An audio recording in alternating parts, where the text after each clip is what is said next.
योग समालिके। तीसरी ढाल चल रही है अपनी। अब तीसरी ढाल में आश्रव तत्व की चर्चा चल रही है। आश्रव किस कारण से होता है? तो कहते हैं मन वच काय त्रियोगा। दोहा नंबर 8, तीसरी ढाल दोहा नंबर 8, पेज नंबर मेरे इसमें 51, आपके इसमें मुझे नहीं पता। पढ़ी किताब में कौन सा पेज है?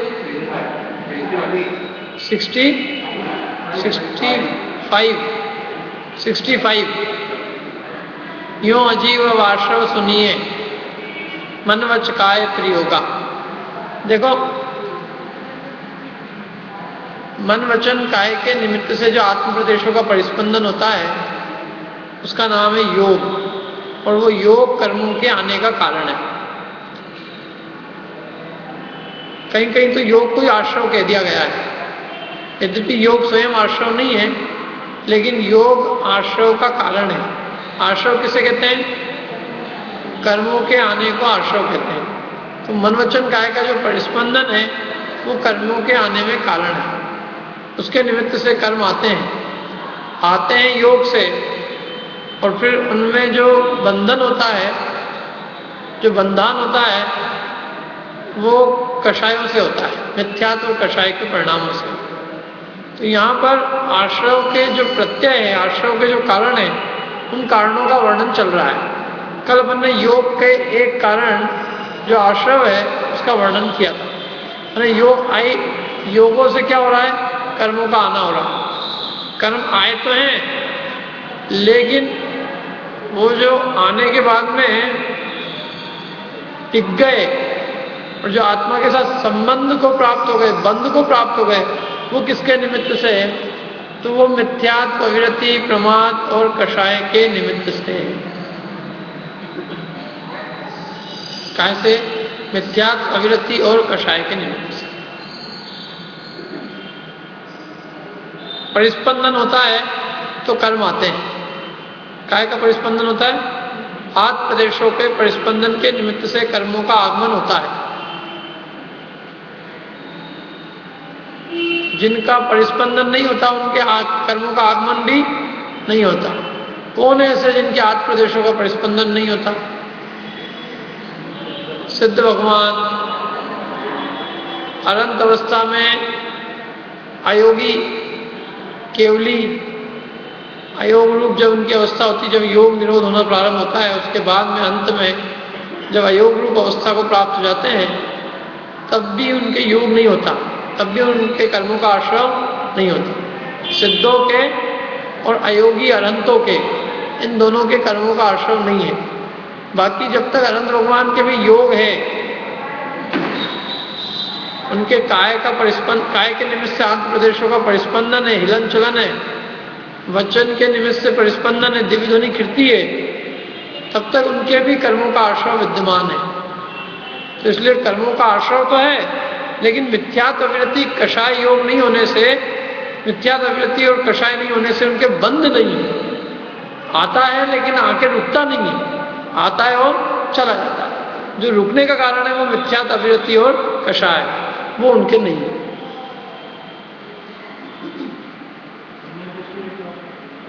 सम्यक दृष्टि की मिथ्यात्व नहीं है, तो मिथ्यात्व की जाति का आश्रव नहीं है, लेकिन अविरति, कषाय का आश्रव उसको है। अविरति, कषाय और योग, तीन आश्रव उसको है। आश्रव के मूल प्रत्यय 4 है। पण मिथ्यात्व, अविरत द्वादश, पण मिथ्यात्व, अविरत द्वादश, पंचरु 20 जानो, ये सब भाव मिलकर, ये सब भाव 57 होते है ना। उसमें मंगत राय जी की 12 भावना में किसी को याद है वो पंक्तियां? बोलो।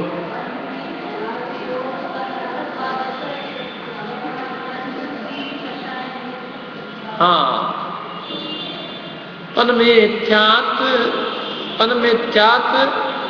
योग 15, द्वादश अविरत जानो, पंचरु 20 कषाय मिले सब 57 मानो। ये सब भाव 57 मिलकर आश्रव को होते। सुपन दशा से जागो चेतन कहाँ पड़े सोते। ये सब भाव 57 मिलकर, ये 57 आश्रव के भेद है जिनको अपन पढ़ रहे हैं। 57 में से देखो 57 कैसे होते हैं मतलब। पन मिथ्यात्व, मिथ्यात्व के कितने हुए? पन, पन माने 5। योग 15, योग के कितने भेद हैं? 15। अविरत 12, अविरति के 12। पंचरु 20 कषाय, पंचरु 20, 25 कषाय, हो गए 57। देखो गिनो।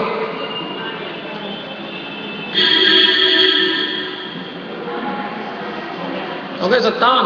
ये सब भाव 57 मिलकर आश्रव को खोते। सपन दशा से जागो चेतन कहाँ पड़े सोते, कहाँ सो रहे थे हैं? ये सब भाव हो गए 57 मिलकर। 5 मिथ्यात्व, मिथ्यात्व के माने 12 अविरति, कितने हो गए? 17। 25 कषाय, कितने हो गए? 42। और 15 योग, 57। ये आश्रव के कारण है, आश्रव के प्रत्यय, कर्म के आगमन के कारण है ये। मूल कारण तो जब तक योग है तब तक कर्म आएंगे, लेकिन अब क्या है कि मिथ्यात्व के निमित्त से मिथ्यात्व संबंधी आएंगे। अविरति रहेगी तो अविरति संबंधी आएंगे, कषाय होंगे कषाय संबंधी आएंगे, योग होंगे योग संबंधी आएंगे। योग से वैसे आने वाला कर्म एक ही है, सातावेदनी।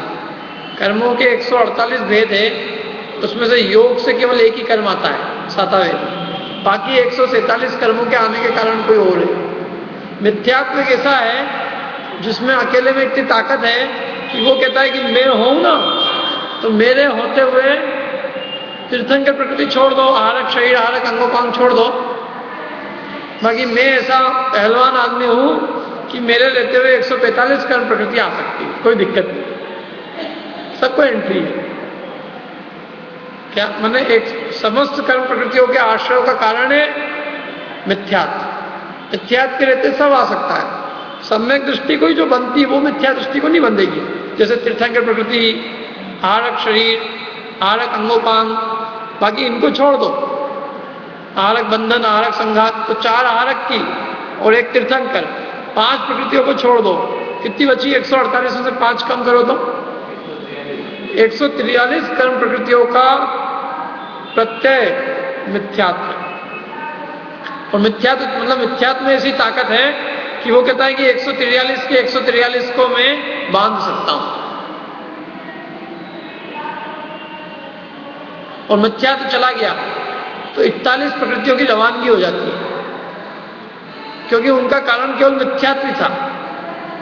उन 41 प्रकृतियों को बांधने में लिए हेतु केवल मिथ्यात्व, माने वो 41 दद्दाजी ऐसे हैं, पहलवान 41, कि वो अकेले मिथ्यात्व से निपट सकते थे। अब वो जो मिथ्यात्व इतना बड़ा है कि वो तो छोटे छोटे को तो यूं ही निपटा लेता है, लेकिन बड़े बड़े जो 41 पहलवान थे, उन बड़े 41 पहलवानों का कारण अकेला एक मिथ्यात्व था। और जब मिथ्यात्व चला गया तो 41 बड़े बड़े तो नहीं आ सकते, फिर छोटे छोटे आएंगे। 41 में से छोटे निकाल दो, कितने बचे? 148 में से 41 निकाल दो, कितने बचे? 107। 107 कर्म प्रकृतियों का आगमन होता है। फिर मिथ्यात्व को छोड़कर बाकी जो प्रत्यय बचे, अविरति, कषाय और योग।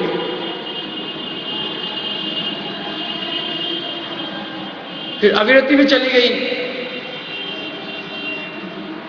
तो फिर अविरति जाने के बाद में जो अविरति संबंधी प्रत्यय थे, मतलब 10 प्रकृतियां, ये 10 और की प्रकृतियों का बंध मिट जाएगा। देखो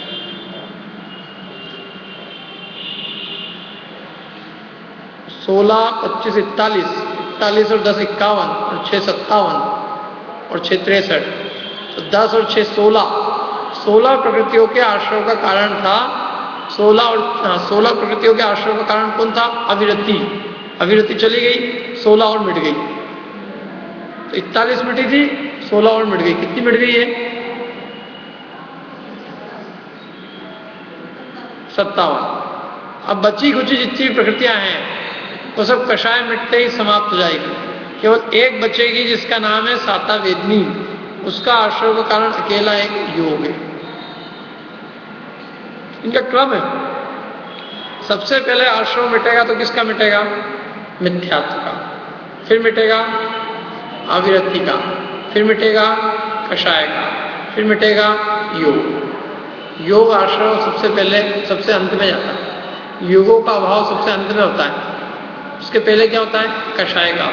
उसके पहले अविरति और सबसे पहले मिथ्यात्व। मिथ्यात्व में जो बंध, मिथ्यात्व प्रत्यय है वो 122 कर्म प्रकृतियों के बंध का कारण, 148 के 48 ले लो अपन, समस्त प्रकृतियों के बंध के कारण हेतु है तो अकेला मिथ्यात्व। मिथ्यात्व जाने के बाद 41 कर्म प्रकृतियों का तो बंध होता ही नहीं, क्योंकि उनको बांधने की ताकत मिथ्यात्व में ही थी। मिथ्यात्व गया तब वो नहीं बंधेगी। फिर कुछ को बांधने की ताकत अविरति में है, तो वो अविरति जब तक रहेगी तब तक बंधेगा। फिर अविरति भी चली गई तो 41 पहले गई थी, 16 और चली गई, 57 चली। फिर कषाय और योग में बांधने की ताकत, फिर कषाय भी चली गई। तो अकेला एक प्रकृति ऐसी बचेगी जो कि योग जाने पर जाएगी, जिसका नाम है साता। इसका मतलब अपन निकाल सकते हैं कषाय से कितनी बनती है, मिथ्यात्व से कितनी बनती है, अविरति से कितनी बनती है, योग से कितनी बनती है। भाई देखो, जो रहने पर जो बंधे और जिसके जाने पर जो कोई नहीं बांध सके, तो इसका मतलब उसका कारण वो है ना। समझ में आ रही कि नहीं भाई बात? कुछ भाई 41 प्रकृतियों का बंधना मिथ्यात्व के अभाव होने के बाद मिट गया, तो अपने इसका मतलब अपने पता चल गया कि 41 किसकी वजह से बंध रही थी? मिथ्यात्व की वजह से। फिर 57 16 और चली गई, क्योंकि मिथ्यात्व के बाद जाएगा अविरति। तो अविरति गई, 16 और बंधन मिट गया। तो इसका मतलब 16 का कारण कौन था? अविरति। और साथ में मिथ्यात्व था कि नहीं था? मिथ्यात्व तो सबका ही है, लेकिन वो मिथ्यात्व के साथ में अविरति भी उसके बंध का कारण थी। तो अविरति भी चली गई, मिथ्यात्व भी चला गया, दोनों चले गए, बंध का कारण नहीं रहा। फिर तीसरे नंबर पे कषाय। तो कषाय के कारण जिन प्रकृतियों का बंध होता था, अब वो कषाय चली गई तो वो भी मिट गई, क्योंकि मिथ्यात्व भी गया, अविरति भी गई, कषाय भी गया, तो उन प्रकृतियों का बंध क्या हो गया?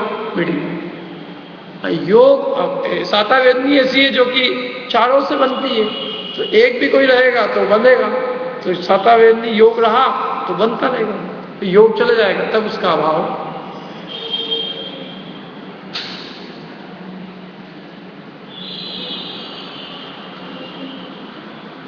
अभी तो पहले अपन ये समझ ले है क्या ये मिथ्यात्व, अविरति, कषाय और योग। फिर उसके बाद मेरे को ऐसा लग रहा है जैसे कोई अपन आगे पहुंच गए और पीछे की चीज छोड़ दी अपन, थोड़ा धीरे धीरे चलते हैं आराम से। देखो भाई, मिथ्यात्व के 5 भेद कहे थे अपन ने, कौन कौन से बताओ? जिसको याद है मिथ्यात्व के 5 भेद बताओ। अक्षय? विपरीत, एकांत, विनय, संशय और अज्ञान। इनके उदाहरण के शास्त्र। विपरीत मिथ्या दृष्टि के मैं बताता हूँ। मिल गई। गोमट सार किताब है ना, गोमट सार में दिए एक एक के उदाहरण। क्या? गोमट सार बुक।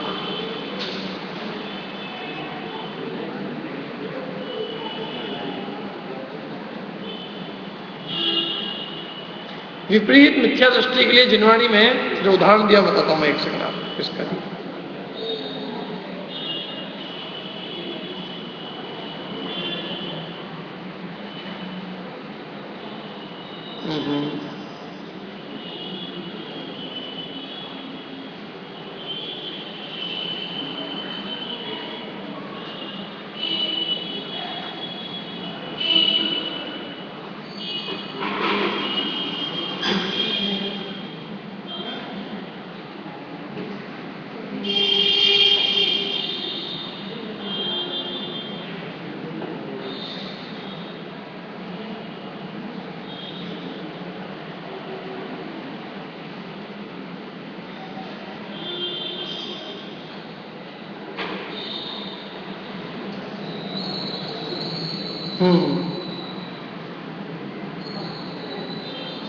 देखो दृष्टांत दिया है, केवल सर्वथा मत लेना। विपरीत के लिए दिया याज्ञिक ब्राह्मण आदि, ये मूल गाथा है। देखो मैं अपनी तरफ से नहीं बोलता, मैं गाथा बोलता हूं फिलहाल। एयंत बुद्ध दर्शी विवरीयो बम तावसो विणो इंदो व्यसन सयो मक्कड़ियो चेव अन्नाणी। एयंत बुद्ध दर्शी, एकांत मिथ्या दृष्टि के लिए उदाहरण है बौद्ध दर्शन वाले। एकांत मिथ्यात्व के लिए दृष्टांत दिया कौन? बौद्ध।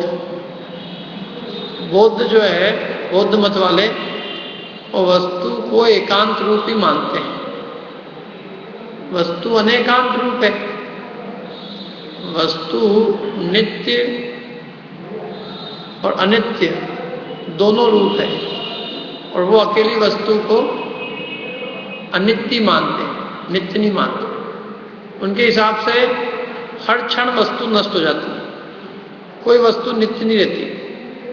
तो समझ लो मैंने कर्जा लिया, तो कल कोई मेरे से मांगने आया, तो मैंने वो तो गया, जिसने लिया था तो कल का कल ही मर गया, उसी समय मर गया वो। अब तो नया आत्मा पैदा हुआ। तो उनसे अपने ऐसे प्रश्न किए, यदि अनित्य है तो फिर तो दुनिया में कोई व्यवहार ही नहीं बनेगा। समझ लो किसी ने किसी को पैसे दिए, अब वो पर्याय तो नष्ट हो गई, तो नया है, तो काहे का देना लेना? भैया जो लेने वाला था कोई और था, अब देने वाला कोई और होएगा, व्यवहार कैसे बनेगा? पढ़ेगा कोई और, परीक्षा कोई और ही देने आएगा, क्योंकि वो तो मर गया, नया पैदा हुआ। ऐसा एकांत मत मानते हैं, वस्तु को अनित्य मानते हैं। कुछ ऐसे भी है जो वस्तु को नित्य मानते हैं, नित्य मानते ही नहीं। उनके साथ जैसी वस्तु वैसी की वैसी, सदा काल एक रूप, कुछ परिवर्तन होता ही नहीं, जो जैसा है वैसे ही है। तो ये परिवर्तन जो दिख रहा है ये सब भ्रम है, माया है। माया, ये माया कैसी है? ये सामने दिख रहा परिवर्तन, इसको माया कैसे माने? तो ऐसे मत है अनेक प्रकार के, जो वस्तु को एकांत रूप से नित्य मानते हैं, अनित्य मानते हैं। तो उसमें बौद्धों को पकड़ा, और बौद्ध मत को काय के लिए उदाहरण के रूप में लिया? एकांत मिथ्या दृष्टि। अब दूसरा विवरीयो ब्रह्म, ये ब्राह्मण आदि है, याज्ञिक ब्राह्मण को लिया। याज्ञिक जो यज्ञ करते हैं ना, उनको विपरीत मिथ्या दृष्टि के उदाहरण रूप में लिया। क्यों लिया उनको? उसका हेतु यह है कि ये लोग यज्ञ करते हैं, पशुओं की बलि देते हैं। बड़े बड़े बकरे होते हैं, भैंसे होते हैं, और उनको तलवार से धड़ा धड़ धड़ा धड़ खूनम खून बहता है, बेचारे तड़पते हैं एकदम। क्या करें? अग्नि के अंदर डाल देते हैं जिंदों को। उनसे पूछते हैं कि भाई क्यों कर रहे हो ऐसा? कि नहीं, इनकी कोई हिंसा नहीं हो रही, क्योंकि सामने तो सामने हिंसा हो रही। नहीं, ये सब तो मर के स्वर्ग में जाएंगे। तो तुम कोई भेज देता ना स्वर्ग, इनको क्यों भेजे स्वर्ग? जैसे महाविपरीत, माने हिंसा में किसी काल में धर्म हो नहीं सकता। अरे किसी को भी पीड़ा पहुंचती हो, उसमें धर्म हो सकता है? प्राणियों को पीड़ा देना किसी को अच्छा लगता है? मतलब किसी को भी पीड़ा सहन करना मंजूर है? नहीं है। और जो उसमें धर्म बताए, उससे बड़ा पापी और कौन होगा? माने हिंसा जिस प्रकार अपने को अपनी पसंद नहीं है, ऐसे दूसरे को भी उसकी हिंसा पसंद नहीं है। तो जब कोई जीव अपनी हिंसा को पसंद नहीं करता, उसके प्राणों को पीड़ा पहुंचाई जाए तो उसको दुख होता है। तो दुख देने में कौन सा धर्म है? और ये दुख देने में धर्म है तो सबसे पहले अपन फिर चालू हो जाते हैं दुख देने में। तो क्या? तो हिंसा जो कि महापाप है, और उसको जो धर्म बताए, उससे बड़ा विपरीत मिथ्या दृष्टि संसार में और कौन हो सकता है? पाप को पाप बताए तो ठीक है, पाप होना अलग बात है, लेकिन पाप को धर्म बताए वो महामिथ्या दृष्टि। क्या अपन ने पढ़ा था ना कुधर्म में, रागादि भाव हिंसा समेत दर्शित त्रस्थावर मरण खेत, एक क्रिया तिने जानव कुधर्म, तिन सरदे जीव लय अशर। क्या अर्थ इसका? रागादि भाव हिंसा और त्रस्त और जीवों की द्रव्य हिंसा। इनको जो धर्म मान के सेवन करता है, इन क्रियाओं को जो धर्म मानता है, वो कुधर्म का सेवन करता है। माने ये क्रियाएं इनको धर्म माने, वो क्या है? कुधर्म का सेवक ग्रहित मिथ्या दृष्टि है। और तीन सरदे जो ऐसी श्रद्धा करता है, लहे अशर्म, माने वो बिल्कुल बेशर्म आदमी है। अशर्म माने, अशर्म का अर्थ बताया था अपन ने क्या है? शर्म मतलब सुख। तीन सरदे जीव लहे अशर्म, तो अशर्म का क्या अर्थ होगा? शर्म माने सुख, तो अशर्म का अर्थ, शर्म माने सुख, तो अशर्म का अर्थ क्या होगा? दुख। तो तीन सरदे जीव लहे अशर्म, तो इसकी जो श्रद्धा करता है वो जीव दुख को प्राप्त करता है। तो इतना इतना वर्णन अपन करके आ चुके हैं। अब ऐसे महापाप को जो धर्म मानता हो, उसके पाप की तो काई पूछनी है। पाप करे वो तो ठीक, पाप को धर्म मान लिया है तो, और धर्म मानेगा तो उसको कोई भी मतलब वो करना बंद क्यों करेगा, बल्कि और खूब बढ़ चढ़ के करेगा, धर्म मान के करेगा। तो इसको क्या किया? याज्ञिक, ब्राह्मण आदि क्या है? विपरीत मिथ्या दृष्टि के लिए उदाहरण दिया। तीसरा, तावसो विणो, तापसी होते हैं एक प्रकार के जो तपस्यारण करते हैं, सबका विनय करते हैं, तो उनको वैनिक मिथ्या दृष्टि के उदाहरण के रूप में पकड़ा। चौथा, इंदो व्यसंसयो, इंद्र नाम का एक श्वेतांबर गुरु थे, मतलब हुए कोई भी, चाहे वो इंद्र, मतलब वो नाम दिया हो तो उसका, वो संशय में थे, सांशयिक मिथ्या दृष्टि के लिए उनका उदाहरण दिया। संशय माने कि ये सत्य है कि ये सत्य है, वस्तु का एक रूप निर्णय नहीं होना, वो काहे के लिए है? संशय मिथ्या दृष्टि। और अंतिम खतरनाक है, मक्कड़ियो चेव अन्नानी। ये मक्कड़ियों कौन है? मकड़ी होगी, मकड़ी, मकड़ा। मक्कड़ियों माने मस्करी। मस्करी नाम का एक व्यक्ति हुआ जिसके बारे में कहा जाता है कि उसके द्वारा मुसलमान मत की स्थापना हुई, और वो अज्ञान मिथ्या दृष्टि के लिए उसका दृष्टांत दिया। क्योंकि अज्ञान माने घोर अज्ञान, छाय तम छायो चारों ओर ना, मिथ्या तम छायो, घोर अज्ञान अंधकार विद्यमान। माने जो चीजें बिल्कुल विपरीत है, वहां पाप रूप है, वो कुछ खबर नहीं उसकी कि ये पाप रूप है, घोर संसार के कारण है, खबर ही नहीं है उसको। माने उसको वस्तु के स्वरूप का दूर दूर तक बोध नहीं है। क्या नरक है, क्या निगोद है, वो तो बस सबका मालिक एक, और जो नहीं माने उस मालिक को, तो उसको दुनिया में रहने का अधिकार नहीं। तो महाअज्ञान बेचारे को सब लोगों ने, मतलब उनके कुगुरुओं ने उनको ठग रखा है, उनको सही बात नहीं बताते, बता दे तो फिर उनकी दुकानदारी कैसे चलती।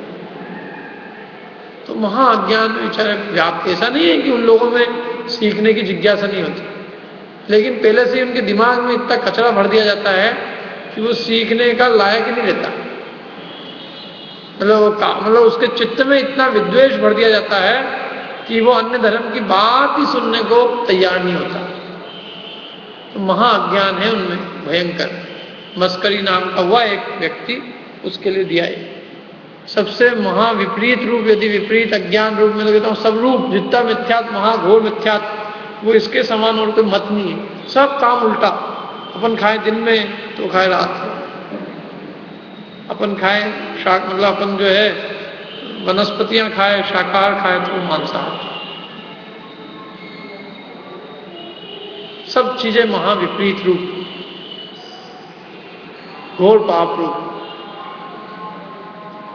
तो वो दिया अज्ञान मिथ्या दृष्टि। 4-5 प्रकार के, ये केवल दृष्टांत के रूप। जैसे तो कोई भी और भी सब चीजों जीवों में और भी घट सकता है, लेकिन एक दृष्टांत मात्र के लिए ये दिए। मूल गाथा है गोमटसार की। एयंत बुद्ध दर्शी विवरियो ममतावसो विणो इंदो व्यसंसयो मक्कड़ियो चेव अन्नाणी। ठीक है, ये 5 प्रकार की मिथ्या दृष्टि की बात है। अब एक एक का स्वरूप बता दो, जल्दी से बता दो। अपन ने कल बात की थी विपरीत, एकांत, विनय, संशय और अज्ञान। अभी जो बताया उसी के हिसाब से बता सकते हो, एक लाइन में परिभाषा। विपरीत मिथ्या दृष्टि, विपरीत सबसे पहले एकांत। एकांत मिथ्या दृष्टि किसे कहते हैं?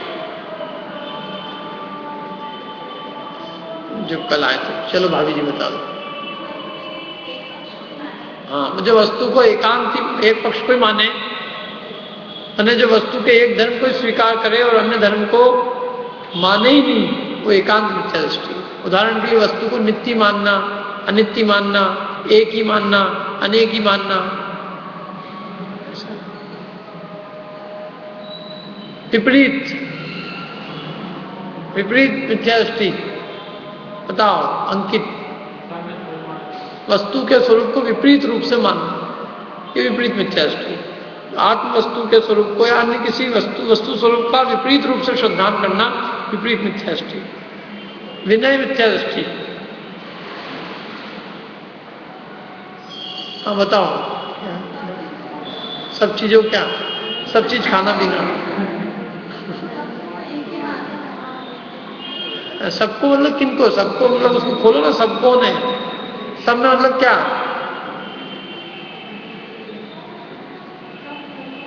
हाँ, सब धर्मों को आया। अब जैसे और दो और जोड़ लो, देव गुरु धर्म, सभी देवताओं को समान मानना, सभी देवताओं का विनय, सभी गुरु का विनय, सभी धर्मों का विनय, सब धर्मों की जय, सब गुरुओं की।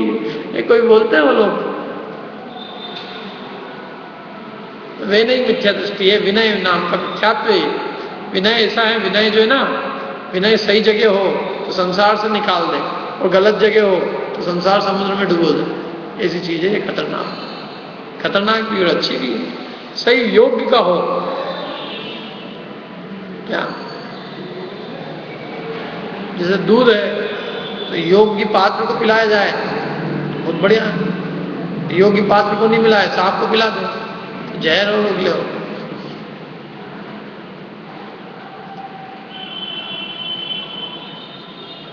तो इसलिए वो विनय, विनय मिथ्या दृष्टि मैंने सबका विनय करना अपने को, तो अपने को उसमें मैंने गुण और दोषों की परीक्षा नहीं करना, क्योंकि वो अकल तो अपने पास है ही नहीं भैया। अपन तो बहुत हीन दीनहीन लोग, अपन कैसे परीक्षा कर सकते हैं? तो नहीं कर सकते हैं तो बस जो करना हो करो। कई दुकानदारी के यहाँ जाके ऐसा नहीं करता है, वो दुकानदार के पास जाके, अरे भैया अपने को तो सोने और पीतल की कोई पहचान नहीं, आप तो आपके हिसाब से दे दो जो भी लेना है, मैं तो पैसे लेके आया हूँ एक गड्डी, आप तो आपके हिसाब से सोना दे दो, अपने को तो पहचान है नहीं। करते क्या लोग में, एक चीज खरीदने जाए तो फटाफट ऊपर नीचे हो जाए आदमी, 5 रुपए ऐसा लगे उसको कि ज्यादा चले गए, वापिस जाके पलटा के आए, नहीं ये कैसे ज्यादा ले लिए तुम इस चीज। तो वहां अकल लगाते हैं, और यहाँ क्या कहते हैं, अपने में अकल नहीं है। अपने में अकल दुनियादारी की और इसकी नहीं है। सिंपल सी सीधी सीधी चीज में भी जो बुद्धि नहीं लगा सकता, वो उसको धर्म जैसी महान चीज कैसे प्राप्त हो सकती है? धर्म तो प्राप्त करने का जो जीव होता है, उस सर्वोत्कृष्ट पात्र होता है। माने जो धर्म जो चीज है वो किसमें उतरेगी, किसमें उतरेगी? महाबुद्धिशाली जीवों का काम है। सबसे आखिरी की चीज नहीं है, सबसे उत्कृष्ट चीज है। तो ऐसे वैसे जीव जिनको बुद्धि नहीं होवे, क्या सही है क्या गलत है, ऐसे जीवों को कहां से प्रवेश करेगा? इसलिए विनय मिथ्या दृष्टि है। चौथा क्या है? संशय। संशय मिथ्या दृष्टि क्या है? संशय मिथ्या दृष्टि, संशय होना, किसी एक पदार्थ का निर्णय नहीं होना, ऐसा भी है और ऐसा भी है। इसके लिए एक बहुत बढ़िया उदाहरण है, देखो, विपरीत और संशय के लिए। जैसे कोई सीप है, सीप के बारे में संदेह। सीप देखिए आप लोग, सफेद सफेद कोई चीज होती है तो उसके बारे में कि भाई ये सीप है कि चांदी है, अथवा समझ लो पीतल है तो ये पीतल है कि सोना है, ये संशय है। और ये पीतल ही है सोना, और क्या माने पीतल ही है, ये काय में जाएगा? विपरीत। संशय की परिभाषा दी है, परस्पर विरुद्ध दो कोटि के स्पर्श करने वाले ज्ञान को संशय कहते हैं। परस्पर विरुद्ध दो कोटि हो गई ना, ये सीप है कि चांदी, दो कोटि है, दो किनारे हो गए, ये पीतल है कि सोना है, और परस्पर विरुद्ध है, एक ही होगा इनमें से। तो परस्पर विरुद्ध दो कोटि को स्पर्श करने वाला ज्ञान, उन दोनों को स्पर्श कर रहा है, एक निर्णय में नहीं पहुंचा है। उसका नाम है संशय मिथ्या दृष्टि। और विपरीत निर्णय कर लेना कि ये तो सीप ही है, चांदी नहीं है, विपरीत निर्णय किया तो क्या होगा? विपरीत मिथ्या दृष्टि। और इससे भी खतरनाक अज्ञानी, भैया कुछ ना कुछ तो होगी, सीप होगी कि चांदी होगी। मतलब जिसको कहते हैं अज्ञानी, ढोर ढोर पशु, पशु की उपाधि है उनको, कुछ पता ही अपने को मतलब।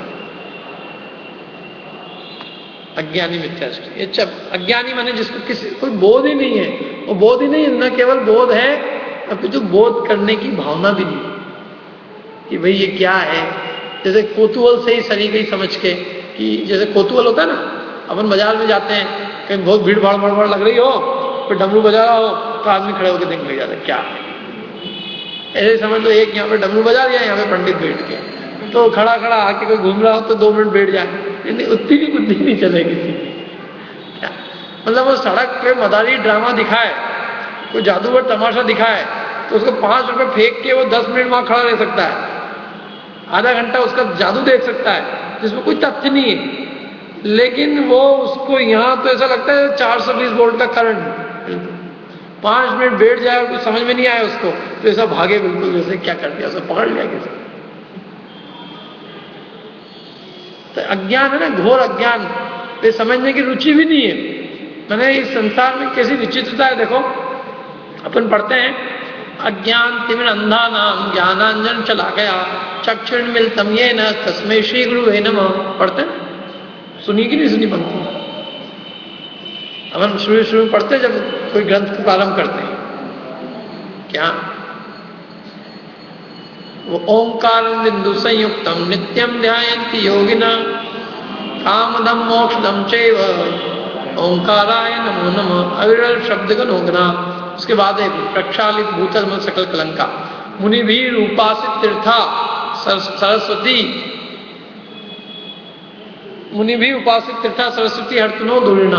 मैंने सरस्वती है, ये सरस्वती माता कैसी है? अज्ञान तिमिर अंधाना। अज्ञान तिमिर माने अंधकार, अज्ञान रूपी अंधकार से अंधे, अज्ञान तिमिर अंधानाम, अज्ञान तिमिर अंधानाम चक्षुंजन शलाकया, अज्ञान तिमिर ज्ञानांजन शलाकया, अज्ञान तिमिर अंधानाम ज्ञानांजन शलाकया। माने अज्ञान रूपी अंधकार से हमारी आंखें क्या हो रही है? अंधी हो रही है, दिख नहीं रहा है। क्या जग मंदिर में अनिवार्य अज्ञान अंधेर छयो होती बारी। तो अज्ञान रूपी अंधकार इस जगत के मंदिर में, मैंने संसार में छाया हुआ है चारों, उससे हमारी आंखें एकदम बंद हो गई। अब ज्ञानांजन चला गया, ज्ञान का अंजन, अंजन होती है अंजन शलाका, अंजन शलाका आंखों में लगाओ तो उससे अंधे की भी आंखें खुल जाती है, अंधे को भी दिखने लगता है। तो ज्ञानांजन रूपी शलाका से चक्षुर उन्मिलितम, माने चक्षु जो खोल दे, तस्मै श्री गुरुवे नमः। इसलिए मैं गुरु को नमस्कार करता हूं, क्योंकि उन्होंने हमारे अज्ञान अंधकार से जो हमारे अज्ञान अंधकार से जो चक्षु बंद थे उनको क्या कर दिया? उन्होंने उन्मिलित कर दिया, खोल दिया। माने आंख खोलने का नाम जिनवाणी है। इसके पहले सरस्वती हर्तनो धूलिणाम, माने वो पापों को हरण करने वाली, ऐसी सरस्वती को मैं नमस्कार करता हूं। तो ये है जिनवाणी मां कैसी? आंख खोलने वाली। आंख खोलती लेकिन अपने को आंख खोलना नहीं, आंख को धोखा देने वाली कोई चीज होए। आंख को धोखा देने वाली क्या चीज होती? मैजिक शो, चमत्कार, क्या जादूगरी, मैजिक शो। तो उसके लिए आदमी 100 रुपए का टिकट देने को तैयार है। वहां क्या होगा भैया? कि आंखों को धोखा दे दिया जाएगा। कि कैसे धोखा दे दिया जाएगा? कि जहां पेड़ नहीं होगा पेड़ दिखा देंगे। क्या आसमान के अंदर आदमी को दिखा दिया जाएगा? तो मैंने कहा अच्छा, तो जो है ही नहीं वो दिखाएंगे, तो तुम्हारी आंखें कम अंधी है जो तुम और अंधे बनते जा रहे हैं। अज्ञान रूपी अंधकार से तो यूं ही आंखें अंधी है। अपने आचार्य कह रहे हैं अज्ञान तिमिर अंधानाम, तो अपन तो यहाँ आंखें खोलने के लिए आ रहे हैं, और वो भैया वहां जा रही है 100 रुपए देके आंखें बंद करने के लिए। ऐसे लोगों को कैसे रुचे चीज बताओ? जिनवाणी मां वस्तु के यथार्थ स्वरूप को बताती है। लेकिन हमें यथार्थ स्वरूप सीखने की ललक नहीं है। हमें झूठ सीखने को, झूठ बात देखने में जितना आनंद है, उतना आनंद हमको सच्ची बात सुनने में, जानने में नहीं है। दुनिया में सबसे ज्यादा बिक्री होती है झूठ की, सच की नहीं होती। टीवी के जितने भी सीरियल हैं, ये सच्ची है क्या? जितनी पिक्चरें हैं, ये सच्ची है? क्यों? न्यूज को छोड़ दो। न्यूज कितनी देर आती होगी आपकी टीवी पे? कितनी देर आती है न्यूज भैया? 20 मिनट, 40 मिनट जो भी आती है। बाकी 23 घंटे 20 मिनट क्या दिखाया जा रहा है? झूठ। और अब अपने हिसाब से तो वो भी सब झूठी है जो न्यूज पे है, लेकिन चलो उसको छोड़ के फिर भी बाकी सब तो असत्य है ना। लेकिन इस जीव को असत्य जानने की कितनी जिज्ञासा, और वस्तु का यथार्थ स्वरूप क्या है उसको जानने की जिज्ञासा ही नहीं। तो जब तक सत्यार्थ स्वरूप को जानने की जिज्ञासा नहीं होगी, तो सत्यार्थ स्वरूप जानेगा कैसे? जिनवाणी मां तो जैसा है वैसा बताती है। यहाँ कोई लाग लपेट नहीं है क्या? यहाँ किसी को प्रसन्न करने वाली बात नहीं है, बल्कि यहाँ हम अपने दोष सुनने आते हैं, दोष जानने आते हैं, हम अपनी भूलें समझने आते हैं कि हमें क्या क्या भूलें पड़ी है। हमारी आंखें जो बंद है, उन बंद आंखों को हम खोलने आए हैं। इसलिए कहा कि भैया ये तो अज्ञान को दूर करती है, और यदि हमें अज्ञान ही पसंद है तो हम अज्ञानी मिथ्या दृष्टि है, घोर घोरम घोर। क्या अपन अपने अज्ञान मिथ्या दृष्टि किसके? अज्ञान मिथ्या दृष्टि है कौन? अज्ञान मिथ्या दृष्टि कोई जिसको ज्ञान नहीं है, न ज्ञान है, न ज्ञान प्राप्त करने की ललक है, बल्कि और विपरीतता होवे जहां हम यूं कहेंगे ज्ञान को बंद करने की दरवाजे उसको चाहिए कि जिससे मेरा ज्ञान बंद हो जाए, कान बंद हो जाए। ठीक है, 5 प्रकार के मिथ्या दृष्टि हो गए अपने। अब इसके बाद में अविरति। अविरति कितने प्रकार की है? 12 प्रकार की। कौन कौन सी अविरति बताओ? जैसे अविरति के 2 भेद कर सकते हैं। एक तो इंद्रिय अविरति और एक प्राणी अविरति। क्या ये इंद्रिय अविरति और प्राणी अविरति?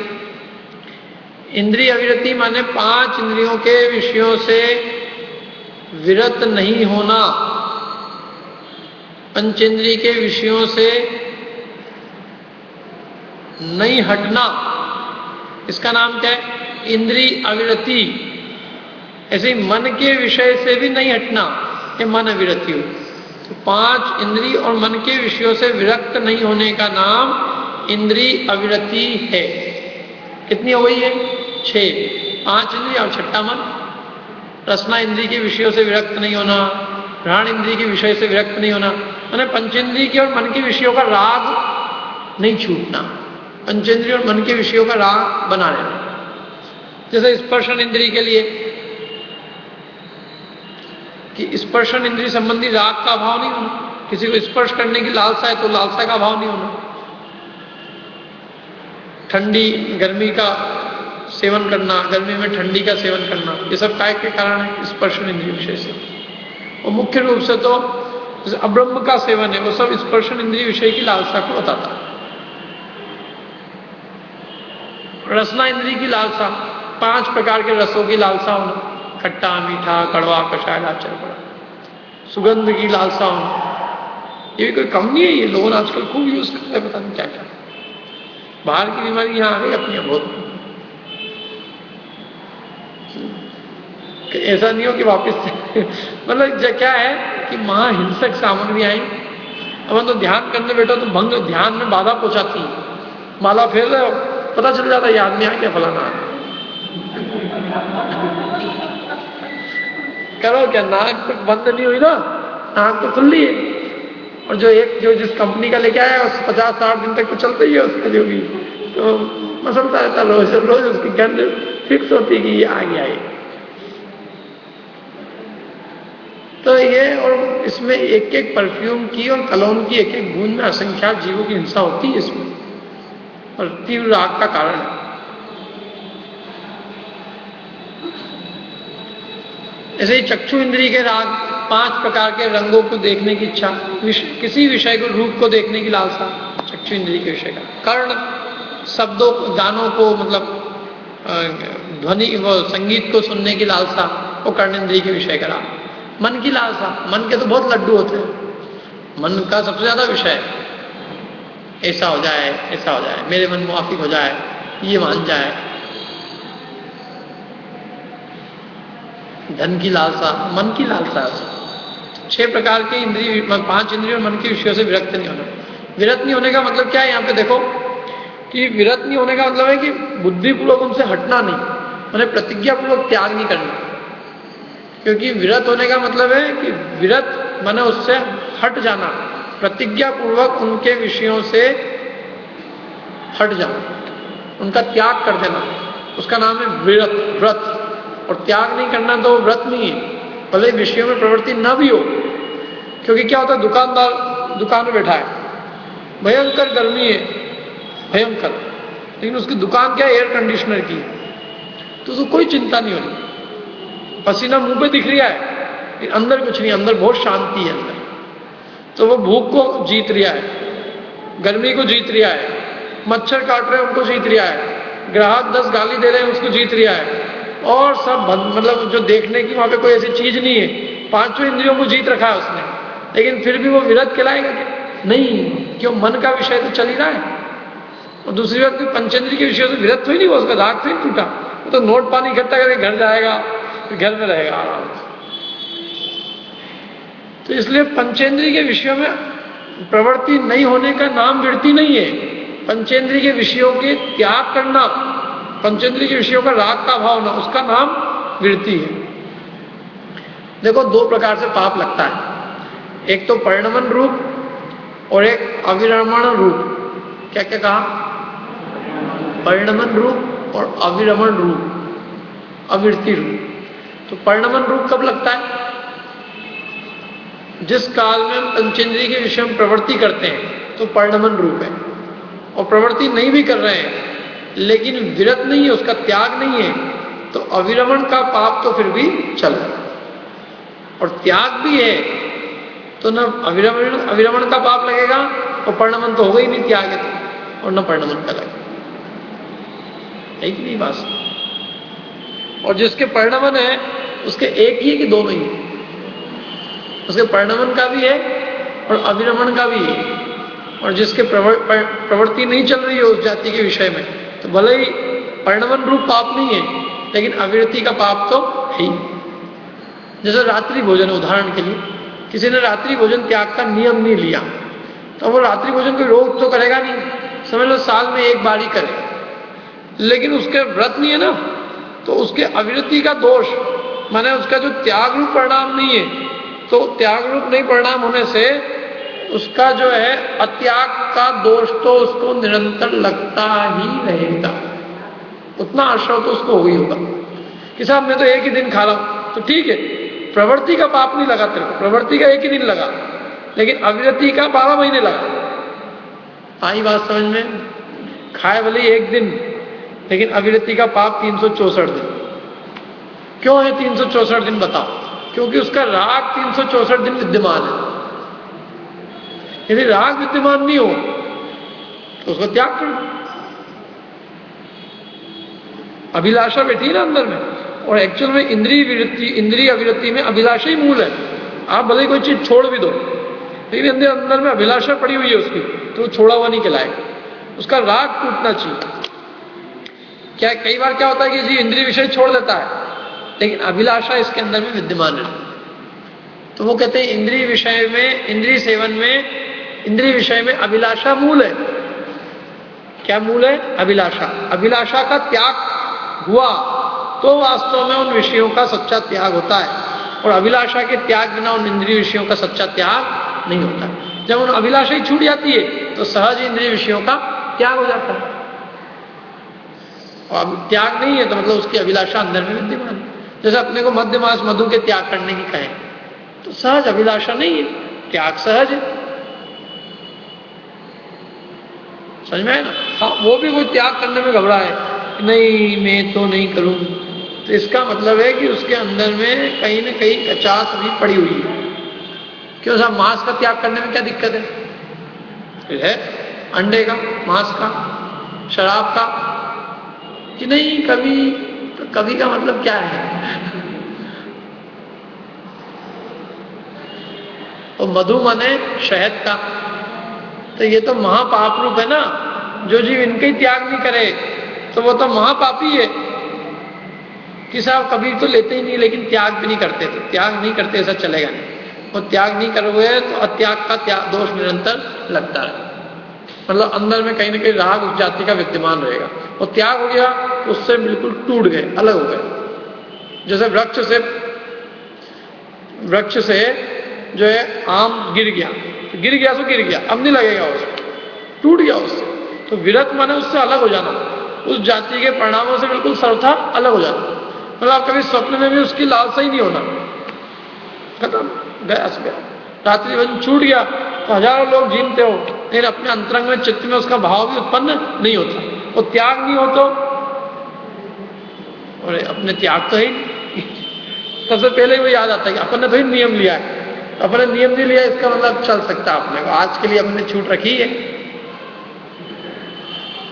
तो ये अविरति का दोष इसलिए लगता है। तो यहां तो अपन खैर इंद्रिय अविरति पढ़ रहे हैं, ये तो अपन ने अभक्ष की अविरति पढ़ी, लेकिन इंद्रिय अविरति तो और आगे की भूमिका में है कि पांचों इंद्रियों के विषयों से पूर्णतया विरक्त हो जाना। ये किसमें होती है? ये पांचों इंद्रियों के विषयों से पूर्णतया विरक्ति ये मुनिराज की होती है। अणुवृत्ति के एक देश होती है कुछ कुछ, और मुनिराज के पूर्णतया पांच इंद्रिय के विषयों की लालसा समाप्त, न कुछ खाने को चाहिए, न देखने को, न सुनने को, न स्पर्श करने को, न सूंघने को, क्योंकि उनके मूल गुणों में ही पंच इंद्रिय जय, पांच इंद्रियों का वो विजय करते हैं, माने पांचों इंद्रियों के विषयों की लालसा उनके नहीं। ठीक है।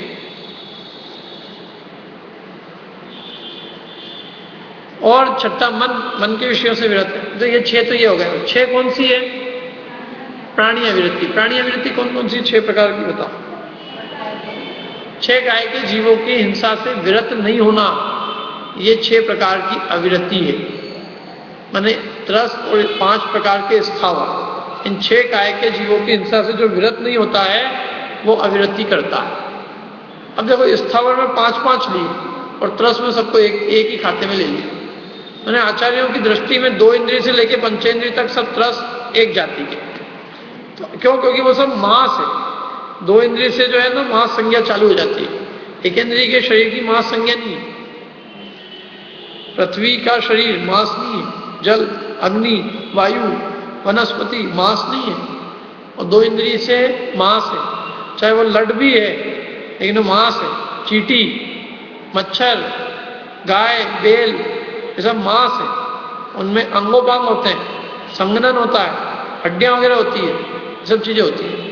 अनंत निगोदिया जी होते हैं उनमें, एक इंद्रिय में नहीं होते। इसलिए दो इंद्रिय से पंचेंद्रिय तक के सबके शरीर को त्रस काय कहा, क्योंकि उनकी काया त्रस का है, त्रस की काया है। लेकिन ये जो एक इंद्रिय है इनके शरीर की काया अलग अलग तरह की है। पृथ्वी का शरीर अलग है, जल का अलग है, अग्नि का अलग है, बिल्कुल विभिन्नता है। जल और अग्नि का तो एकदम ही अलग अलग है, ऐसे त्रस में नहीं है। अपने और चींटी के शरीर में थोड़ी समानता है, औदारिक शरीर है, अंगोपांग है, अपने भी उसके भी है, संघनन है, उसके भी संघनन है। इस अपेक्षा से वो दो इंद्रिय से पंचेंद्रिय तक के समस्त जीवों की हिंसा को त्रस हिंसा कहते हैं, और त्रस घात को एक ही शब्द से कहते हैं, त्रस घात। तो वो त्रस जीवों की हिंसा से विरत नहीं होना, और फिर उसके बाद में स्थावर जीवों की हिंसा से विरत नहीं होना। स्थान माने पृथ्वी का एक की, जल का एक की, अग्नि का एक की, वायु का एक की, वनस्पति। तो जो अणुरति होता है वो इन छह काय के जीवों की हिंसा में से त्रस काय की हिंसा से विरत होता है, लेकिन स्थावर काय की हिंसा से विरत नहीं होता है। और मुनिराज होते हैं वो छह कायों के जीवों की हिंसा से विरक्त होते हैं, माने वो छह काय के जीवों की हिंसा नहीं करते। इसी में आएगा छेड़ाला में आगे, त्रस हिंसा को त्याग वृथा था वर्ण संहारे। ये किसके लिए? अणुवृत्ति के लिए। त्रस हिंसा का त्यागी है और व्यर्थ में स्थावर जीवों की हिंसा नहीं करता। माने कितनी अविरति का त्याग हुआ उसका?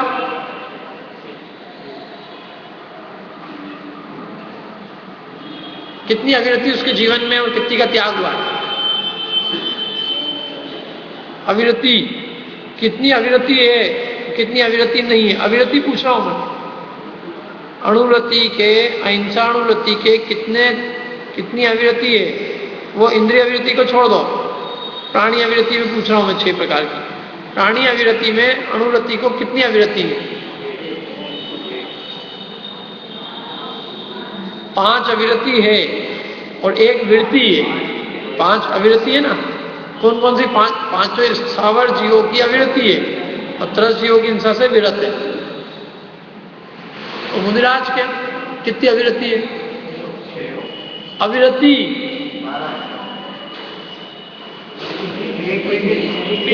एक भी नहीं है मुनिराज।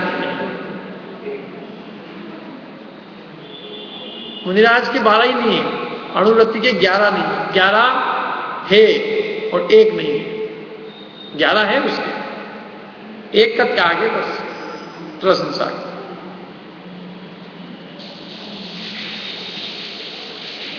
इसके बाद में हो गए 12 प्रकार की अविरति, समझ गए?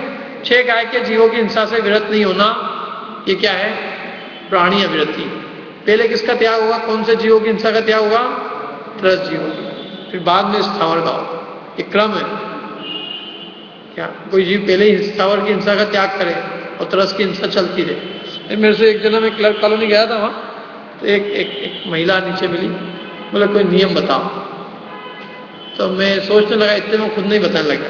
मैंने तो जो है ना चौमासे में एक नियम रख लिया, क्या 2 ही टाइम अन्न खाऊंगी मैं तो बस। अच्छा, मैंने कहा आपके तो खैर बहुत ही अच्छी बात है, आपने तो बहुत बड़ा नियम लिया है। मैंने कहा आपके जब 2 टाइम करने का नियम है तो बाकी तो नियम यूं ही होंगे, आपके बाजार का तो चलता ही नहीं होगा, शादी विवाह का तो चलता ही नहीं होगा, रसोई नहीं, वो नियम नहीं लिया अपन, वो तो चलेगा। 2 टाइम अन्न खाना है तो 2 टाइम अन्न में भले ही 1 टाइम अन्न होटल में खा ले। तो मैंने कहा भाई पहले अभक्ष का त्याग होता है कि भक्ष का त्याग होता है? तो भले 5 बार अपना मुंह झूठा कर ले, कोई दिक्कत नहीं है, लेकिन सबसे पहले अभक्ष को छोड़। तो भक्ष को छोड़ने में लगी हुई है। सबसे पहले जिसमें हिंसा हो रही है उसको छोड़ा जाता है कि जिसमें हिंसा नहीं, अन्न का सेवन करने में हिंसा नहीं है, निर्दोष प्रासुक अन्न का सेवन करना। लेकिन ये तो मतलब दोषवान वस्तु का भक्षण करे, सदोष वस्तु का भक्षण करे और निर्दोष का त्याग करे। बोला अच्छा वो आपने बता दिया। मैंने बता नहीं दिया, उनकी पूरी लिस्ट बताओ तुम्हारी क्या क्या है, ये कहां से कौन सी मन में आया और छोड़ दिया। बोला क्या है कि मेरे को डॉक्टर ने कह रखा है कि आप 2 टाइम से ज्यादा मत खाएं। भाई समझे बात मेरे को कि क्या चक्कर है। तो मैंने सोचा क्या नियम है, ठीक है। तो क्रम होता है हर चीज का, अक्रम से कोई त्याग नहीं होता है। हम पहले जिन पदार्थों में त्रस जीवों की हिंसा होगी उसमें उसको छोड़ेंगे। इसलिए जो भी अभक्ष पदार्थ होते हैं उनको पहले छोड़ा जाता है और फिर भक्ष को छोड़ा जाता है। क्या? क्योंकि भक्ष में अधिक से अधिक हिंसा होगी तो एकेंद्रीय की, 2 इंद्रिय की हिंसा नहीं होगी। तो एकेंद्रीय की हिंसा से तो विरत हुए नहीं है, लेकिन त्रस की हिंसा से तो विरत हुआ जा सकता है ना। अपन अपने लिए देखो तो अपन ऐसे पदार्थों का सेवन छोड़ सकते हैं, ऐसी क्रियाएं छोड़ सकते हैं कि जिनके द्वारा त्रस जीवों की हिंसा होती है। भोजन में भी है कि जिन पदार्थों के सेवन करने से त्रस जीवों की हिंसा होती है तो छोड़ सकते हैं।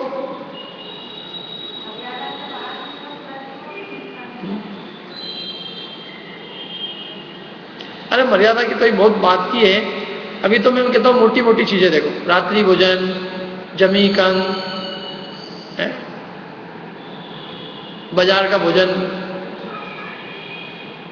कई दिनों का भोजन, घर का ही जो फ्रिज में रखा हुआ आटा 1 दिन पुराना बासी,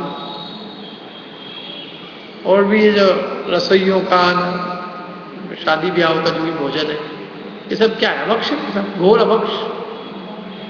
तो पहले ये छोड़ा है, अभी फिर तो अपन फिर कहेंगे मर्यादा का भोजन करें। क्योंकि कारण ये कि जीव जो है ना अभक्ष छोड़ने को तैयार है।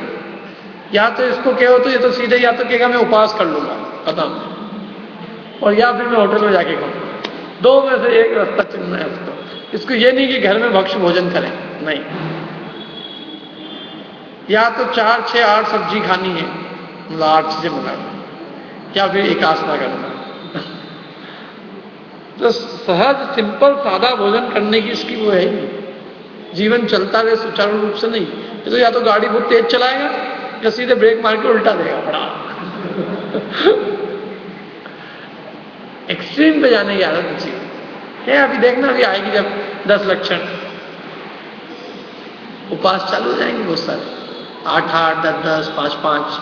अच्छा है उपास करें तो, लेकिन कम से कम 12 महीने भी अभक्ष छोड़ दें। तो इसलिए त्रस्त जीवों की हिंसा पहले, और केवल खाने के अंदर ही नहीं, हर एक चीज में देखना। देखो कभी कभी तो क्या है, अपने को बहुत सारी हिंसा ऐसी है जो अपन बिना जिसका खाने पीने संबंध नहीं है, यूं ही अपने जीवन में अपन देख सकते हैं।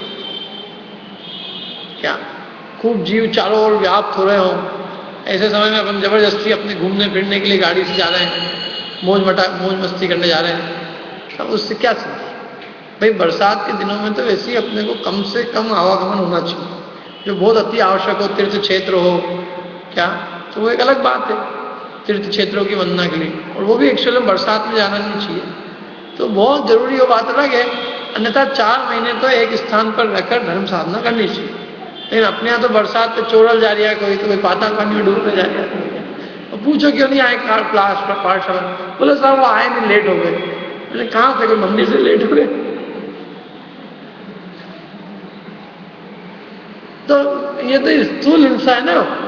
अपन बारीक हिंसा की बात करें, अपन खाने पीने में तो सारी ताकत लगा देते हैं, क्या सारी अकल लगा देते हैं वहां कि ये क्या है और ये क्या नहीं है। लेकिन अपने जो रोजमर्रा के जीवन में जो स्थूल हिंसा होती है, उसकी तरफ अपन जरा सा भी ध्यान तक नहीं देना चाहते। हम किन वस्तुओं का उपयोग कर रहे हैं, नहाने में किस साबुन का उपयोग कर रहे हैं, क्या टूथपेस्ट उपयोग कर रहे हैं, क्या हम प्रसाधन की सामग्री उपयोग कर रहे हैं, किस तरह के कपड़े पहन रहे हैं, क्या जूते चप्पल पहन रहे हैं, क्या कर रहे हैं, मतलब वो तो हमारा बिल्कुल आंख नीचे रख गया। नहीं साहब, जो कुछ आप तो ये बताओ जीवान पे क्या नहीं खाना, क्या नहीं खाना।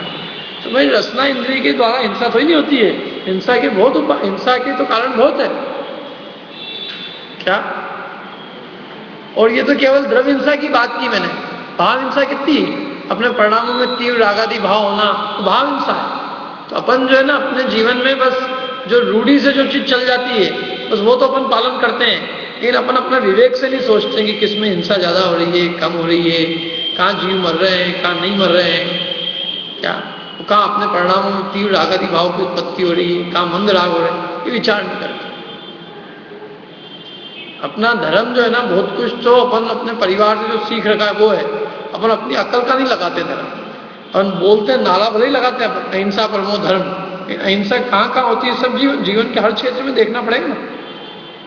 क्या अब चमड़े के कोई चीजें उपयोग करे तो उसको कहेंगे क्या ये सब, चमड़ा तो बहुत ही स्थूल पाप रूप, हाथ लगाने लायक नहीं, वो चमड़े का उपयोग कर रहे हैं। चाहे वो अपने गाड़ियों के अंदर सीटें हो, चाहे अपने जूते चप्पल हो, चाहे बेल्ट हो, चाहे पर्स हो, चाहे कुछ भी चीज हो। तो ऐसे जीवन में हर क्षेत्र में आप देखो। आजकल तो इसमें जैसे हिंसा तो ऐसी होगी बिल्कुल, खासकर ये प्रसाधन की जो सामग्री आती है, घोर हिंसा, मैंने जानवरों का उपयोग करके बनती, जानवरों के ऊपर एक्सपेरिमेंट होता हमने, और फिर वो चीजें बाहर आती है, तो उनमें कितने जीव बेचारे मारे जाते हैं। लेकिन अपन अपने शरीर को पता नहीं काय से चौपड़ने के लिए, और किस किस को क्या क्या लवली होना है, पता फेर होना है, क्या होना है। तो उसमें मैंने पढ़ा था एक जगह कहीं, किसका घोड़े का किसका मांस उसमें उपयोग होता है। तो उसने एक आदमी ने कही थी बहुत अच्छी बात कि सब भैंसों को भी लगा दो फेर लवली, और सब भैंसें भी अच्छी हो जाएगी, बढ़िया, क्या काली काली भैंसें। तो ये सब प्रसाधन की वस्तु है, इनमें विचार करो कि किसमें हिंसा हो रही है। सिल्क के कपड़े हैं, फिर अपन लोगों में तो कोई उपयोग करता नहीं होगा, इन कोई करे तो विचार करना, ये त्रस्त जीवों की हिंसा है, आश्रव का कारण, कर्म आश्रव का कारण। तो ये हुई 12। अब इसके बाद में कषाय, 25 कषाय के नाम तो सबको याद होंगे। बताओ कौन बताएगा 25 कषाय के नाम? बताओ विधि।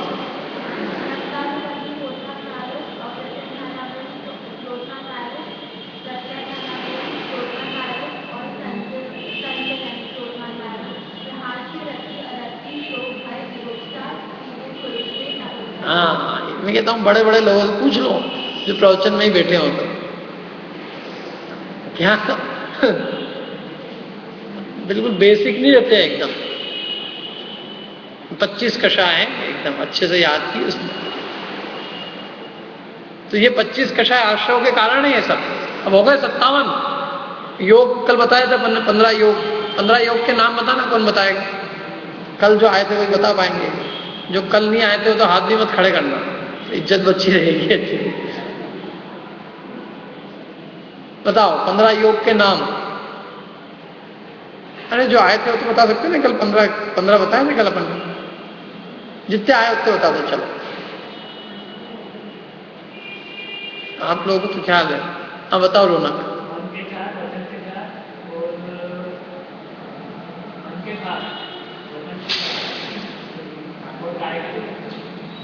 मन के कितने? 7। ये 7 कैसे बन गए जरा बताते हैं। मन के 7 बन गए? मन के 4 ही बताए। मन के 4, वचन के 4 आएगा। अच्छा, मन के 4 मालूम है किसको? मालूम है मन के 4? बताओ अक्षय।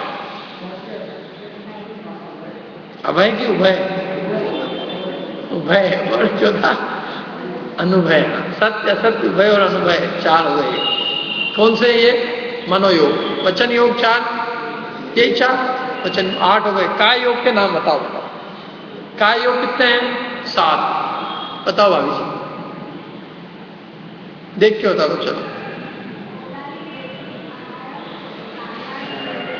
तेजस, योग के नाम बताने आपको। हम बताओ ऋषभ।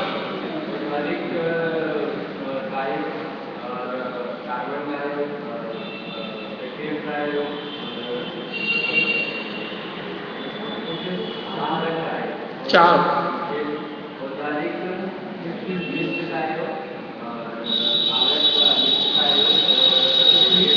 बहुत बढ़िया, 7 का योग। ये कल बताया था। कल सब, कल जिसको भी इसके बारे में जानना हो वो कल की देख लेना क्या, क्योंकि कल इसके बारे में डिटेल अपन ने चर्चा करी थी कि 15 का हो गया। 57। अभी 57 आश्रमों के नाम कौन बताएगा? पूरे 57 मोटा मोटा बता दो भले, एक बार रफ गाइडलाइन, फिर उसके बाद में डिटेल में जाएंगे। बताओ रोहित। 5 विख्यात नाम।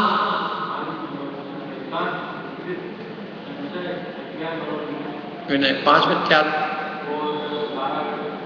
12 अभिवृत्ति। कौन कौन सी?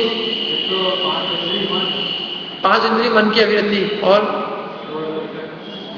6 काय के जीवों की हिंसा से अभिवृत्ति, मैंने 6 काय के जीवों की हिंसा से विरत नहीं होना। 6 और 6 12 हो गए ना। 5 स्थावर काय और 1 छठा त्रस काय। 6 त्रस काय, 6 काय के जीवों की हिंसा से विरत नहीं होना। 12। 5 और 12 17। 15 पहले कषाय लेना। 25 कषाय, वो तो याद ही हो। और 15 ये हो गए। अब देखो इसमें गुणस्थान थोड़ा सा बताता हूं मैं। सबसे पहले कौन सा जाएगा आश्रम? सबसे पहले आश्रम कौन सा जाएगा? सबसे पहले क्या जाएगा? मिथ्यात्व। मिथ्यात्व के बिना 3 नहीं जाएंगे, हिलेंगे भी नहीं, टस से मस नहीं होंगे। सबसे पहले आश्रम जाएगा तो मिथ्यात्व जाएगा। फिर क्या जाएगा? फिर जाएगी अभिरति। फिर क्या जाएगा? कषाय। और फिर क्या जाएगा? योग। ये क्रम है और अपन इस क्रम का उल्लंघन करते हैं। अपन इस क्रम से नहीं चलते। अपन इस धर्म के क्षेत्र में जाएंगे तो सबसे पहले जैसे अपन पूजा करने गए तो अपन समझ लो अर्घ चढ़ा रहे और अपने हाथ से थाली छुआ गई, या अपन ने समझ लो कोई अर्घ जो है बोलते बोलते अपने मतलब हाथों के अंदर कोई दूसरा चीज आ गई। सब लोग को क्या हो गया? हाथ थाली छुआ गई। समझ लो अभी अपन जैसे नहाते हैं ना, नहाते धोते आते हैं, कपड़े वपड़े पहन कोई छुआ जाता है तो फिर देखो कैसा तूफान मच जाता है। उसने छू लिया, आपको कपड़े देखे कि नीचे है ही नहीं, उसके रोज कलश करने का नियम है, तो वो जिससे छुआ है उसकी तो वो सही करता। तो काया और मतलब काया की कोई चेष्टा विपरीत हो जाए, काया से हाथ से थाली से इधर का उधर हो जाए, हाथ छुआ जाए, यूं का यूं हो जाए, तो काय के योग का बहुत ध्यान रखा जाता है। सबसे पहले धर्म में देखो सिखाया जाता तो ऐसे बैठा करो, ऐसे नहीं बैठना, ऐसे बैठना, नमस्कार करना तो ऐसे करना, ऐसे नहीं करना। मैंने पूरी शरीर की एक्टिविटी उस पर पूरा फोकस है। फिर थोड़ी एक्टिविटी ठीक हुई, हाँ अब थोड़ा ठीक हुआ, तो थोड़ी कषाय कम करो। तुम्हारी थोड़ी कषाय कितनी करते हो? कषाय कम करो। अच्छा अब कषाय कम करी थोड़ी सा, ठीक, कषाय कम हो गई। अब क्या करना? अब थोड़ा प्रमाद भी है, वैसे प्रमाद को कषाय में अपन ने गर्भित कर लिया। अब थोड़ा प्रमाद थोड़ा नींद कम करो, थोड़ा आलस कम करो। अब क्या करें, अब व्रत आदि अंगीकार करो, तो हो गया धर्म का काम पूरा हो गया। अब ऐसा वो मिथ्यात्व बच गया, तो मिथ्यात्व के नाश करने का क्या जरूरत है? अपन सब जैनी हैं, तो जैन कुल में उत्पन्न हुए हैं, तो अपन सब सम्यक दृष्टि तो है ही। माने जहां तक ट्रेन चालू होना चाहिए वो तो एजेंडे में ही नहीं है। और जिसके नाश करने का उपाय अनंत भगवान भी नहीं करते, उसके नाश करने का उपाय हम सबसे पहले करने में लगे। माने हम अपने मन योग, वचन योग और काय योग को ठीक करने के लिए पूरी ताकत लगाते हैं, लेकिन मिथ्यात्व के अभाव का उद्यम करने का 1% भी प्रयास नहीं करते। हमको लगता ही नहीं कि ये भी कोई अपराध है क्या? माने 5 पाप लगते हैं, मिथ्यात्व कोई पाप ही नहीं लगता। क्यों? वो 5 पापों में उसका नाम नहीं है। इसलिए अपन ने पढ़ा है कि सबसे बड़ा पाप कौन सा है? मिथ्यात्व, क्योंकि उसी के वश होकर जीव घोर पाप करता है। जब तक ये मिथ्यात्व रूपी राजा बैठा है, तब तक ना अविरति दूर होगी, न प्रमाद दूर होएगा, न कषाय दूर होगी, न योग दूर होगी। पर यदि गुणस्थान पढ़ा तो स्पष्ट है, मिथ्यात्व कौन से गुणस्थान के आगे नहीं है? मिथ्यात्व कौन से गुणस्थान में चले जाता है? पहले के आगे मिथ्यात्व नहीं। 4 है, मिथ्यात्व नहीं। अविरति कहां तक है? 5वें तक। 4थे तक पूरी अविरति है, 5वें तक थोड़ी अविरति है, और 5वें के ऊपर अविरति नहीं। प्रमाद कहां तक है? 6ठे तक।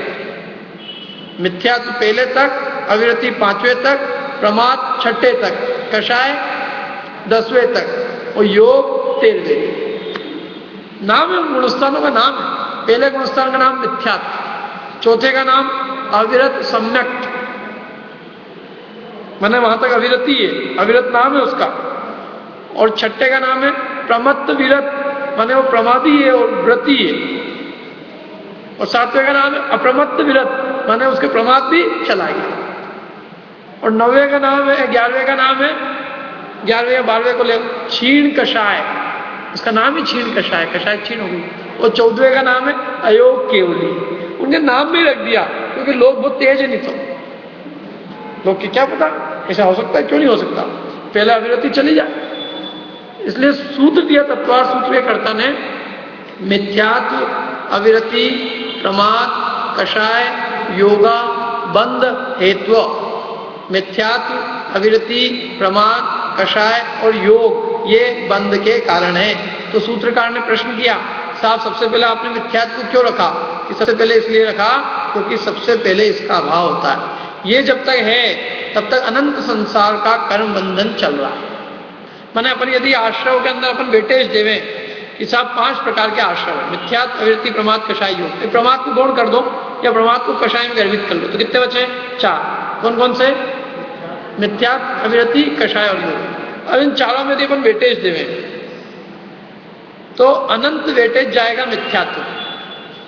मैं मोटा स्थूल उदाहरण देता हूं, 99,999 कितना है? 99,999। तो मिथ्यात्व चला गया तो 1 9 चला गया, कहने को 9 गया है, लेकिन कितने का कर्जा उतर गया? 90,000 का कर्जा उतर गया।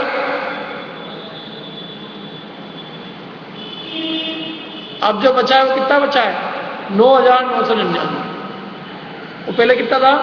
99,999। तो 1 9 गया कहने के लिए, लेकिन वो 90 गया भैया। ऐसे कहने को मिथ्यात्व गया, लेकिन अनंत संसार का अभाव हो गया। अब अनंत संसार कितना बच गया? अर्ध पुद्गल परावर्तन का। पहले कितने थे? अनंत पुद्गल परावर्तन का। अब कितना रह गया? अर्ध पुद्गल परावर्तन। अब फिर अविरति भी चली गई, तो कहते हैं कि 1 9 और चला गया। अब कितना बचा? 999। कहने को 9 गया कितना? 9,000 चले, अविरति भी गई। मैंने 5वां गुणस्थान हो गया, 6ठा हो गया, 6ठे ले तो पूरी अविरति तो वहीं जाती है 6ठे में। 6ठा हो गया मैंने पूर्ण अविरति चली गई, 2 आश्रव के प्रत्यय 2 चले गए, मिथ्यात्व भी गया, अविरति भी गई, बहुत कुछ कर्जा हट गया। लेकिन फिर भी वो मिथ्यात्व के सामने ये नहीं है उतना। लेकिन उन 3 की तुलना में, प्रमाद, कषाय और योग की तुलना में ये फिर भी काफी। 9,000 का वेटेज था इसमें। फिर अविरति भी गई, अब बचा प्रमाद। 6ठे के ऊपर गए 7वें गुणस्थान में, प्रमाद भी चला गया। कितना बचा? 1 9 और चला गया। कितने बचा? 99। कषाय चली गई, एक नो और गया, क्योंकि अब जो कषाय थी वो संजुलन की जाति की थी, तो संजुलन कषाय और चली गई, अकेला नो बचा। माने योग जो है वो अकेले नो के स्थान पे। और ये तो बहुत मोटा उदाहरण है। वास्तव में सिद्धांत की अपेक्षा से देखो तो अनंत कर्म का बंधन वो मिथ्यात्व था तब तक हो रहा था। मिथ्यात्व गया तो अनंत कर्म बंधन मिट गया, अनंत सागर का जो था, अपन अनंत संसार का जो कहें, अब जो बचा है वो साधी शांत रहा। और फिर अविरति चली गई तो और कम हो गया। अब जो जितना कम होगा तो पहले ही इतना कम हो चुका है कि अब उसमें से थोड़ा थोड़ा ही कम होएगा, गुंजाइश ही नहीं ज्यादा। जो पहले था अनंत संसार था, जब मिथ्यात्व के जाने से अनंत संसार कट के कितना रह गया, आधा पुद्गल परावर्तन। तो अब जो घटोतरी होगी वो काय में होगी, अर्ध पुद्गल परावर्तन। और पहले कितने घटोतरी करी अपन ने, अनंत से आधे पे लेके आए। जब मिथ्यात्व का नाश किया तो अनंत से काय पे आ गए, अर्ध पुद्गल परावर्तन। इसलिए ये सिद्धांत के अंदर जो है क्रम दिया तो भाई मिथ्यात्व जाएगा, अविरति जाएगी, प्रमाद जाएगी, कषाय जाएगी। जैसे हम पहले ही कषाय छोड़ दें, छूटेगी नहीं, सब छोड़ दें भैया जी। वो जो चीज नहीं छूट सकती उसके लिए कहा है कि इस क्रम से ही जाएगी। जब तक मिथ्यात्व नहीं जाएगा, माने विषयों में सुबुद्धि नहीं जाएगी, तब तक अविरति दूर नहीं होगी, क्योंकि इंद्रिय विषयों की अभिलाषा बनी रहेगी। प्रमाद परिणति जो हिंसा में 6 काय के जीवों की जो हिंसा होती है, वो हिंसा का कारण जो प्रमाद परिणति है वो बनी रहेगी। क्या कषायों में जो अभिप्राय की कषाय है वो बनी रहेगी, समझ में आया ना। और योग, शक्ति रूप योग वो बने रहेंगे। इसलिए जो है ये क्रम से इसका अभाव होता है। और अपन अगली बार और पढ़ेंगे इन प्रकार के 57 प्रकार के आश्रम क्या क्या है। और फिर इसके बाद में अगली क्लास में अपन बंद चालू करेंगे, बंद क्या है। अभी अपन ने आश्रम पढ़ा, अब अपन पढ़ेंगे बंद।